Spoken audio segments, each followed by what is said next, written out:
দুর্বৃত্তায়ন সরকারের সময়, আমি দুর্বৃত্তায়নই বলবো, যে উন্নয়নের নামে হাজার হাজার কোটি টাকা নিয়ে গেছে। তো কাজে এটা দুর্বৃত্তায়ন ছাড়া কিছুই নয়। এদেরকে 15 বছর আমাদেরকে নিষ্পেষিত করা হয়েছে, আমাদের প্রত্যেকটা ব্যবসায়ীকে ধ্বংস করে ফেলা হয়েছে, তার মধ্যে আমিও একজন। এমত অবস্থায় বর্তমান যে আমাদের জুলাই আগস্টের গণহত্যা, সেই গণহত্যার মধ্য দিয়ে আমরা বাক স্বাধীনতা, মানবাধিকার ফিরে পাওয়ার সুযোগ সৃষ্টি হয়েছে। এখনো পুরোপুরি পেয়েছি, কিছুটা হয়েছে, এখন বাকিটা কি হবে সেটা খোদা তাআলা জানে। তার কারণ আমাদের ব্যবসা বাণিজ্য কিন্তু ভালো নেই। আমরা কিন্তু ওই স্বৈর শাসকের সময়, স্বৈর শাসক বললে তো কম হয়, দুর্বৃত্তায়ন সরকারের সময় আমাদের যেই ক্ষতিগ্রস্ত ছিলাম, এখনো ক্ষতিগ্রস্ত। মানুষের পকেটে পয়সা নেই, মানুষ ভালো করে সুযোগ সুবিধা নিতে পারে না, তারা পর্যটক শিল্পের জন্য বিভিন্ন জায়গায় যেতে পারে না। যে কথাটি আপনি বলছেন যে আসলে সব হোটেলেই অলাভজনক খাতে পরিণত হয়েছে, এটা সত্য।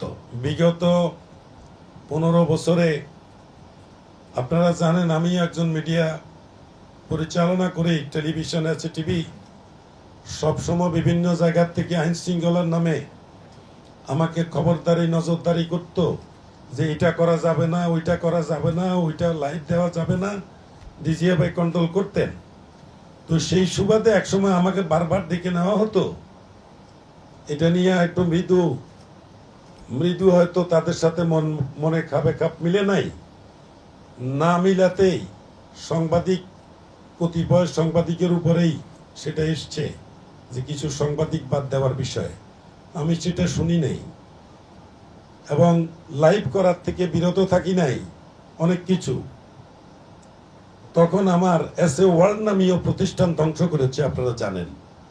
এসএ ওয়ার্ল্ড মানে কি? এসএ ওয়ার্ল্ড হলো শপিং মল। ওই শপিং মল হলো এক একটা শপিং মল হলো 4-5 তলা, যেমন মিরপুর এক নম্বরে যে এসএ ওয়ার্ল্ড, আরেকটা করেছিলাম হলো লালমাটিয়া, খুব হাই রেঞ্জের আন্তর্জাতিক মানের বিশাল মানের শপিং মল। তো তারা র্যাবকে দিয়ে অভিযানের নামে আমার এটা ধ্বংস করেছে এবং আমার সব প্রোডাক্ট নিয়ে গেছে। 30 কোটি টাকার প্রোডাক্ট তারা নিয়ে গেছে। তো আমার এই ক্ষতি করছে। এবং আমি আজকে যে আপনাদের সাথে কথাবার্তা বলছি, তো হয়তো ওই আয়নাগরে যে আমাকে যেতে হয় না আমার মা বাবার দোয়ার কারণে, আল্লাহ বোধহয় তাদেরকে এখানে বোধহয় কোনো রহমত নাজিল করছে যে আমাকে যেন আর ক্ষতি না করে, না হইলে আমার দশাও কিন্তু মাহমুদুর রহমান ভাইয়ের মতোই হতে পারত। আমি কিন্তু ক্ষতির শিকার হয়েছি, কিন্তু ওনারা আগে ঠিক হতে হবে। ওরা দেশের জনবান্ধব হতে হবে। জনবান্ধব যখন হবে তখন জনগণের কল্যাণে কাজ করবে। আর বিগত স্বৈরাচারী বলেন, দুর্বৃত্তায়ন গভর্নমেন্টের সময় বলেন, তারা কিন্তু একটা তকমা লাগাইতো কি বলে জানেন কি? যে আমরা উন্নয়ন করছি।